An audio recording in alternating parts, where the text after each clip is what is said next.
তুর্কির আঙ্কারায় NATO শীর্ষ সম্মেলনে আবারও গ্রিনল্যান্ড দখলে নেওয়ার আকাঙ্ক্ষা ব্যক্ত করেছেন আমেরিকার প্রেসিডেন্ট ডোনাল্ড ট্রাম্প। আধা স্বায়ত্তশাসিত অঞ্চলটির নিয়ন্ত্রণে থাকা ডেনমার্কের প্রধানমন্ত্রী মেট ফ্রেডরিকসেন ট্রাম্পের এই দাবি প্রত্যাখ্যান করে স্পষ্ট জানিয়েছেন গ্রিনল্যান্ড বিক্রির জন্য নয়। বুধবার সম্মেলনের দ্বিতীয় দিনে গ্রিনল্যান্ড ইস্যুই মুখ্য হয়ে উঠতে যাচ্ছে বলে ধারণা করা হচ্ছে। নির্মাণে নাম্বার 1 শাহ সিমেন্ট। নেটো সম্মেলনের কারণে তুর্কির রাজধানী আঙ্কারা এখন বিশ্ব রাজনীতির কেন্দ্রবিন্দু। সম্মেলনের প্রথম দিন আমেরিকার প্রেসিডেন্ট ডোনাল্ড ট্রাম্পের সমর্থন ধরে রাখতে ইউরোপের প্রতিরক্ষা শক্তিশালী করতে বড় বিনিয়োগের ঘোষণা দেয় সামরিক জোটটি। তবে দিন না গড়াতেই ইউরোপিয়ান মিত্রদের বিষোদ্গার করেন ও বিতর্কিত মন্তব্য করে তাদের চাপের মুখে ফেলেন ট্রাম্প।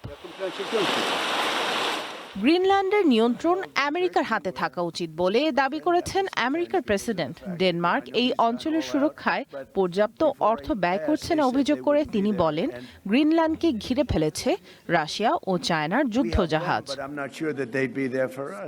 ট্রাম্পের এই মন্তব্যে কড়া প্রতিক্রিয়া জানিয়েছে ডেনমার্ক। নেটো সম্মেলনের মূল বৈঠকে যোগ দেওয়ার আগে দেশটির প্রধানমন্ত্রী মেট ফ্রেডরিকসেন স্পষ্ট করে জানান, গ্রিনল্যান্ড কোনো পণ্য নয় এবং এটি মোটেও বিক্রির জন্য রাখা হয়নি। ওয়াশিংটনকে ডেনমার্কের আঞ্চলিক অখণ্ডতা ও সার্বভৌমত্বের প্রতি সম্মান প্রদর্শনের আহ্বান জানান প্রধানমন্ত্রী।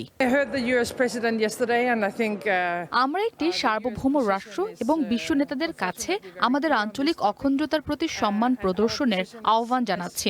গ্রিনল্যান্ড বিক্রির জন্য নয়, এর ভবিষ্যৎ কেবল এর জনগণই নির্ধারণ করবে। গ্রিনল্যান্ডের প্রতি ইঞ্চি সীমানা রক্ষায় আমরা প্রস্তুত। গ্রিনল্যান্ড বিতর্কের পাশাপাশি ইরান যুদ্ধ নিয়েও নেটো মিত্রদের ওপর ক্ষোভ উগরে দিয়েছেন ট্রাম্প। গত ফেব্রুয়ারিতে ইরানে আমেরিকা ও ইসরায়েলের যৌথ হামলার সময় ইউরোপের দেশগুলো তাদের সামরিক ঘাঁটি ব্যবহার করতে না দেয়ায় ট্রাম্প তাদের বিশ্বাসঘাতক বলে দাবি করেন।